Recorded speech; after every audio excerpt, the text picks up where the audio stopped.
Police officers who have arrested other police officers. What's the story? My dad was a cop.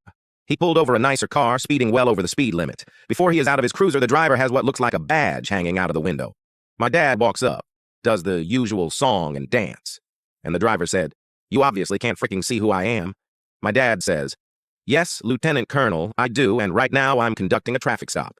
Turns out the driver was a lieutenant colonel in the Ohio State Highway Patrol, which is pretty high up in their rank structure. My dad again asks him for license and insurance, and the guy goes off, threatening to call Dick, as in Dick Celeste, who was governor at the time, and threatening his job.